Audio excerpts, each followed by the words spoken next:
Assalamualaikum warahmatullahi wabarakatuh. Pemirsa, apa kabar Anda hari ini? Semoga selalu sehat dan baik-baik saja. Senang sekali saya Nurul Aprilia dapat menjumpai Anda dalam program iBreak. Ya, pemirsa, Provinsi Jawa Barat adalah salah satu provinsi di Indonesia yang memiliki banyak sekali pesantren. Dan bahkan ada salah satu kota di Provinsi Jawa Barat ini yang dijuluki sebagai kota santri. Tidak lain dan tidak bukan adalah kota Tasikmalaya. Ya, tepat saat ini saya sudah berada di Tasikmalaya di pesantren Miftahul Huda. Dan salah satu bagian dari keluarga pondok pesantren ini adalah Bapak UU Ruzhanul Ulum. Beliau adalah Wakil Gubernur Provinsi Jawa Barat dan juga tokoh pesantren di Provinsi Jawa Barat. Dan saat ini sudah hadir juga bersama saya, kita sapa terlebih dahulu. Assalamualaikum Pak UU. Waalaikumsalam warahmatullahi wabarakatuh. Apa kabar Pak? Alhamdulillah baik. Alhamdulillah, semoga selalu sehat dan baik-baik saja ya Pak. Amin. Senang sekali saya Nurul Aprilia bisa berjumpa dengan Pak UU tepat siang hari ini ya Pak ya. Kita akan berbincang mengenai pesantren khususnya di Jawa Barat. Khususnya juga di Pondok Pesantren Miftahul Huda ini. Pak U, mungkin bisa dijelaskan bagaimana sekarang kondisi ataupun keberadaan pesantren di Jawa Barat saat ini, Pak U? Oh, iya. Jadi pesantren di Jawa Barat, alhamdulillah sekarang ini tumbuh besar dan banyak pesantren-pesantren berdiri bagaikan cendawan di musim hujan. Mungkin bukan hanya di Jawa Barat, tapi di luar Provinsi Jawa Barat pun seperti itu.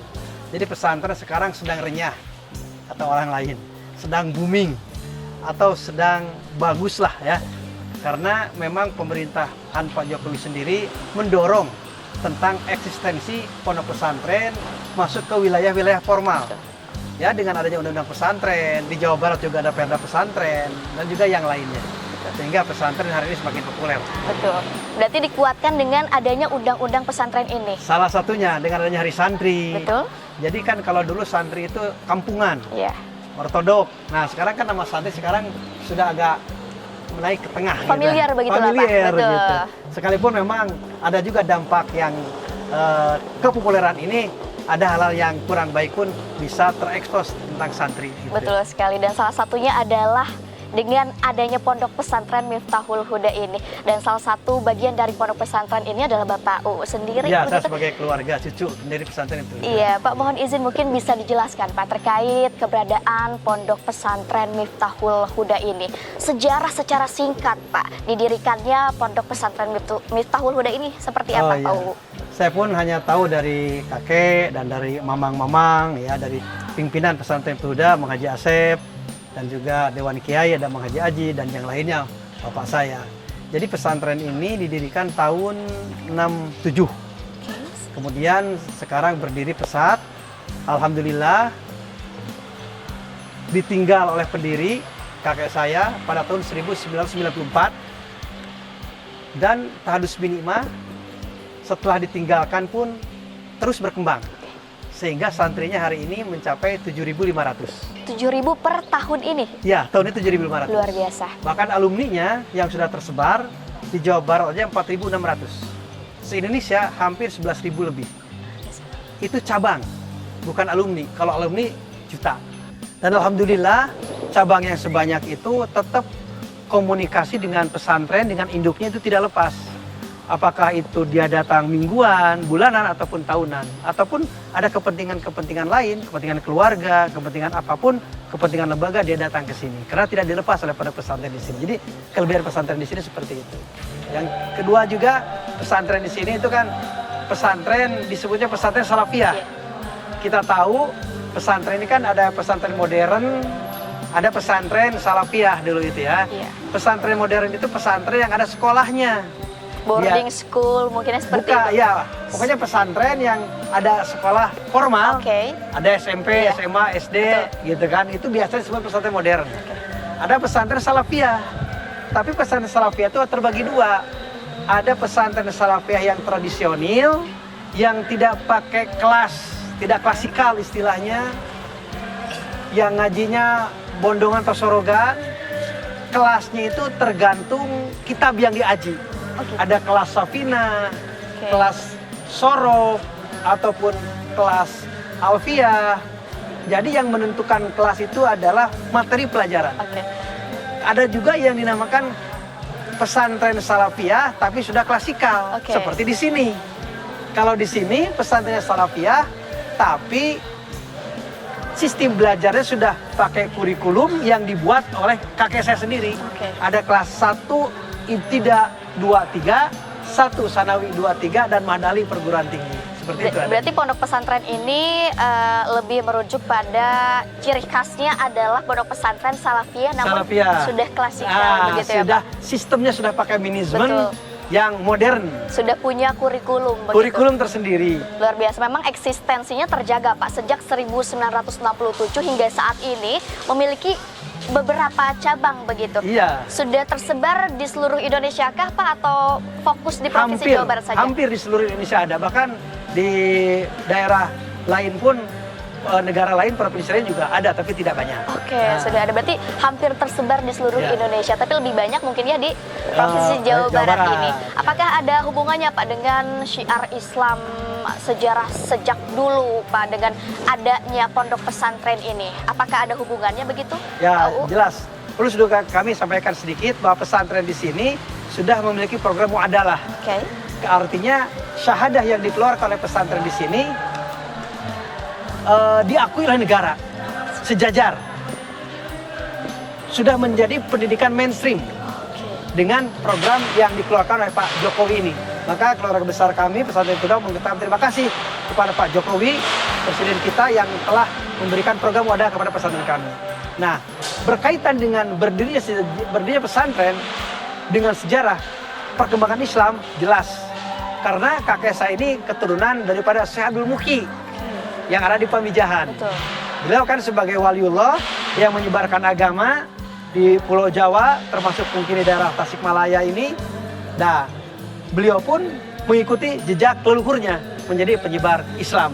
Tapi dia menyebarkan Islamnya lewat pendidikan pondok pesantren seperti hari ini. Biasa, berarti memang ada hubungannya Pak turun-temurun. Iya. Makanya dengan adanya pondok pesantren ini juga salah satu niat baik ya untuk terus mensyiarkan Islam. Betul. Khususnya di Provinsi Jawa Barat ini. Apalagi sekarang pemirsa ini muridnya begitu, para santrinya sudah ada lebih dari 7.000 Betul. ya Pak. Yang mondok di sini sekarang 7.000. Luar biasa 7.000 sekali. iya. Oke. Di sini terkenal pesantren Tauhid. Pesantren seperti apa pesantren Tauhid ini Pak? Pesantren Tauhid itu pesantren yang di dalamnya ada pendidikan ketauhidan tentang akidah, tentang usuluddin, tentang keesaan Allah. Oke. Tetapi tidak menyampingkan pendidikan-pendidikan atau ilmu-ilmu yang lain. Karena sistem klasikalnya ini, dari mulai fikih, tasawuf, dan yang lainnya, kan yang dimaksudkan pesantren salafiyah ini adalah pesantren yang mempelajari kitab kuning.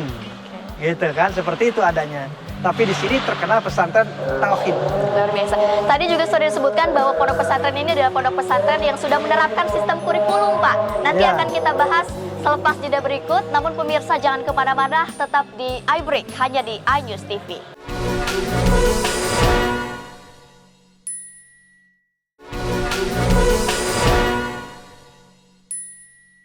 Ya pemirsa, terima kasih Anda masih membersamai kami tentunya dalam iBreak. Dan masih bersama saya Nur Aprilia, juga masih ditemani oleh Bapak UU Ruzanul Ulum. Terima kasih Pak UU atas waktunya. Ya tadi kita sudah membahas terkait pesantren Miftahul Huda di kota Tasikmalaya ini. Juga tadi saya sudah singgung sedikit pemirsa bahwasanya kota Tasikmalaya ini adalah salah satu kota yang dijuluki sebagai kota santri karena memang banyak sekali pesantren berdiri di kota Tasikmalaya ini. Nah, saya penasaran Pak UU, mengapa Tasikmalaya ini dijuluki sebagai kota santri sehingga banyak pesantren begitu? Bagaimana Pak sejarahnya? Mungkin boleh diceritakan Pak UU? Oh iya, memang tidak ada hari ini kalau tidak ada hari sebelumnya. Islam di Tasik bisa seperti ini, tapi tidak lepas dari para tokoh. Perlu kami sampaikan bahwa memang Islam masuk ke Tasikmalaya itu bisa disebut sejak zaman Pajajaran. Tetapi berkembangnya Islam setelah ada pergerakan dakwah Syekh Abdul Muhyi, di mana Syekh Abdul Muhyi adalah muridnya salah satu tokoh agama di Aceh. Kemudian dia menyebarkan Islam di wilayah Jawa Barat termasuk Tasikmalaya. Kenapa bisa begitu cepat dan kuat? Karena para tokoh birokrat di Jawa Barat ataupun khususnya di Tasikmalaya ini banyak yang menuansakan dalam kepemimpinannya religius. Karena memang salah satu dari keturunan raja di Tasikmalaya itu Sukapura, anaknya Dalam Sawidak itu kawin dengan anaknya Syekh Abdul Muhyi. Nah, dan itu menjadi bupati di Tasikmalaya. Nah, jadi pergerakan Islam di Tasikmalaya itu berbarengan dengan kekuasaan, berbarengan dengan pemerintah, dengan kerajaan. Memang benar Imam Ghazali menyatakan ad-din aslun wa sultan harisun. Agama adalah pondasi, pemimpin adalah penjaga agama. Di saat seorang pemimpin membawa dan mengibarkan nilai-nilai agama di suatu daerah, maka agama itu akan kuat. Terbukti di Tasikmalaya. Jadi banyak pesantren dan nuansa seperti hari ini karena memang tidak lepas dari kekuasaan dan daulah para raja yang mengibarkan bendera keislaman. Termasuk juga perlu kami sampaikan ada sebuah sejarah bahwa di awal abad 20 ini, awalnya tahun 1920, ada sebuah pergerakan yang dipimpin oleh tokoh SI namanya Haji Lukman, orang Manunjaya.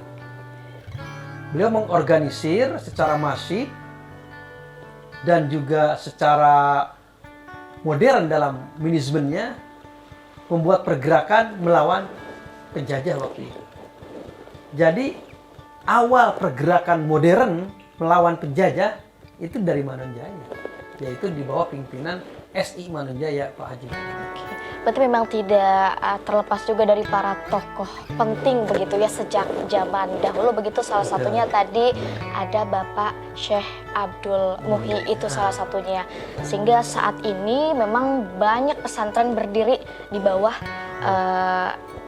beliau gitu, salah satunya karena mungkin syiar beliau kepada kota Tasikmalaya ini begitu ya Pak. Ya, termasuk juga pesantren Miftahul Huda, kakek saya almarhum Almarhumullah Kiai Johar Afandi adalah masih keturunan dari Sukapura dan masih keturunan dari Syekh Abdul Muhyi, dan saya sebagai cucunya juga pernah menjadi bupati di Tasikmalaya selama 2 kali dan seperti itu. Luar biasa, berarti memang sejarahnya turun temurun ya Pak, masih terus melestarikan khususnya mensyiarkan Islam khususnya di kota Tasikmalaya ini. Nah Pak, ini berkaitan dengan asimilasi budaya Pak. Kita akan beralih mungkin pada topik kita yang menarik menurut saya, ini adalah asimilasi budaya, khususnya ini termasuk antara budaya dan juga agama Islam Pak. Ada pencampuran antara budaya dan Islam, itu bagaimana Pak UU menyikapi atau menanggapi hal tersebut Pak? Ya, terima kasih. Memang hidup ini perlu asimilasi biar lebih baik lagi, biar lebih bisa diterima lagi. Pengaruh-pengaruh asimilasi Islam terhadap Sunda dengan adanya masuk Islam ke Tasikmalaya, Jawa Barat ini memang tidak lepas dari thariqah-thariqah yang dibawa oleh para kiai dan pemimpin Islam. Misalnya Syekh Abdul Muhyi membawa thariqah Syatariyah. Dan juga lahir lagi thariqah di awal abad 19 yaitu Qadiriyah. Dan juga ada Naksabandiyah. Cuma oleh Mama Sepuh disatukan antara Qadiriyah dan Naksabandiyah gitu. Nah, maka lahir-lahir gaya-gaya Sunda tetapi ada nuansa-nuansa Islamnya. Misalnya seperti sholawatan, kemudian juga ada muludan, kemudian ada satu suro dan yang lainnya. Ini adalah gaya tokoh-tokoh Islam supaya kebiasaan yang baik di Islam itu bisa diterima dan tidak bertabrakan dengan adat budaya orang Sunda itu sendiri. Makanya kalau orang membawa nilai-nilai Islam dengan kekerasan, dengan radikal-radikal seperti itu tidak mencerminkan gaya-gaya penyebaran Islam dari tokoh-tokoh Islam yang sudah terbukti menyebarkan Islam seperti hari ini yang kita rasakan. Baik, ini berbicara soal mungkin masih ada kaitannya Pak dengan asimilasi budaya tradisional dengan Islam. Berbicara soal bid'ah Pak, mungkin boleh ingatkan saya jika keliru nantinya Pak. Ini muncul anggapan di masyarakat gitu bahwasannya ketika kita melakukan ziarah kubur, maaf, ke makam-makam mungkin yang sudah tidak ada tentunya begitu ya Pak, baik itu orang terkenal ataupun tidak, keluarga dan lain sebagainya gitu Pak, itu muncul anggapan bahwa itu adalah bid'ah karena tidak sesuai dengan anjuran Nabi katanya begitu Pak. Bagaimana tanggapan Pak UU terkait stigma tersebut Pak? Ya memang ya, yang namanya bid'ah itu ada dua yang saya ketahui ya. Betul. Dari para kiai, satu ada yang diberikan bid'ah hasanah yang tidak biasa dilakukan oleh Rasulullah, tapi dilakukan oleh kita tapi baik itu. Yang kedua bid'ah yang dinamakan bid'ah dolalah, tidak biasa dilakukan oleh Rasulullah tapi jelek, tidak membawa kemanfaatan dan kemaslahatan. Berbicara tentang ziarah kubur, sepanjang tidak meminta kepada kuburan, karena kalau minta kepada kuburan berarti bisa musyrik, karena permintaan kita, berdoa kita hanya kepada Allah. Menurut saya hanya sebagai tawasul saja, datang ke makom waliullah dengan memohon karomahnya para waliullah, ingin harapan dan keinginan dan doa kita dijabah. Berarti tawasul gitu ya, ittisol gitu kan, seperti kita ingin bertemu dengan pejabat, kalau tiba-tiba ingin ketemu kan susah, tapi kalau diantar oleh orang yang kenal, diantar dulu oleh ajudan atau apa, kan bisa mudah. Oleh karena itu, sepanjang tidak musyrik, masuk kepada wilayah-wilayah ziarah, menurut saya sih ya sah-sah saja, dan itu suka dilakukan oleh sesepuh dan leluhur kita, dan termasuk itu pun asimilasi juga sih sebenarnya tentang Islam dan kebudayaan kita. Cuma yang dilarang datang ke kuburan, minta ke kuburan, minta itu, minta ini, ya itu yang dilarang seperti itu. Jadi selagi niat kita memang baik untuk mendoakan, iya, begitu mendoakan ya Pak? kepada almarhum atau ini mayit yang ada di situ, kemudian juga tawasul dengan karomahnya yang dia dimiliki untuk Allah segera mengijabah doa yang kita. Jadi selagi tidak ada niat Musyrik. yang musyrik itu tidak apa-apa gitu ya Pak. Iya, Oke baik, dan nanti akan kita lanjutkan juga Pak UU dengan topik-topik yang tentunya masih menarik pemirsa, yang akan membuat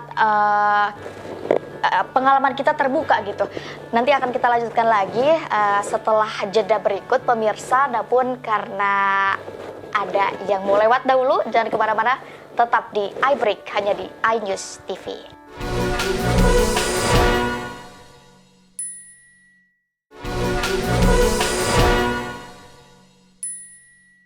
Ya pemirsa, terima kasih Anda masih bersama kami dalam iBreak dan masih dibersamai juga dengan Bapak UU Rusanul Ulum. Terima kasih Pak. Ya pemirsa, tadi kita sudah membahas sedikit mengenai asimilasi budaya, terus juga tokoh-tokoh syiar Islam khususnya di Jawa Barat, khususnya juga di kota Tasikmalaya ini. Dan ini yang membuat saya penasaran Pak, terkait santri yang berpolitik, apalagi sekarang juga kita sudah akan memasuki tahun politik ya Pak. Sedang memasuki tahun politik, betul. Nah, Islam ini kan sebagai mayoritas dengan jumlah yang sangat besar di Indonesia ini Pak. Dan hal ini juga membuat Islam menjadi daya tarik dan menjual gitu ya bagi beberapa orang yang ingin terjun ke politik, sehingga muncul politik identitas gitu. Dan bagaimana tanggapan Pak UU terkait hal tersebut? Di satu sisi, sekarang santri ini menjadi populer, menjadi hebat, dan juga diketahui orang bahwa santri itu banyak. Dan juga dijadikan objek untuk kampanye para politisi. Tetapi di sisi lain, santri masih jarang yang masuk kepada wilayah politik praktis. Mungkin saya sebagai pioner dari tahun 97, saya nyalon anggota DPR dan aktif di partai saya dari sejak tahun 80-an. Sejak SMA kelas 3, saya sudah menjadi ketua partai tingkat desa, ranting, dan PAC, DPC, dan DPD. Nah, padahal yang namanya politik untuk perkembangan Islam ini sangat penting. Karena kalau Islam dibawa dengan penguasa, Islam itu akan kuat.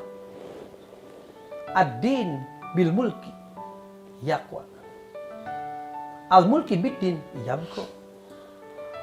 Agama dibawa oleh penguasa, agama akan kuat. Begitu juga penguasa membawa agama, insya Allah abadi dan penguasa. Luar biasa. Tetapi hari ini terkadang santri ini hanya gegap gempita dalam wilayah tarbiyah, dalam wilayah pendidikan. Sunyi senyap dalam wilayah siasa. Jadi jangan salahkan dunia. Kenapa santri sekarang tidak begitu diporsikan seperti anak-anak siswa yang lain? Pesantren tidak diporsikan atau belum diporsikan, misalnya dalam anggaran APBN dan APBD seperti lembaga-lembaga pendidikan yang lain. Jangan salahkan dunia ini. Maka ihtisabun nafsi, karena para santri, para kiai banyak yang ikhfa dalam politik, tidak idhar. Nah, oleh karena itu harapan kami mohon bisa juga berubah paradigma bahwa politik itu penting bagi santri, politik itu penting bagi pesantren.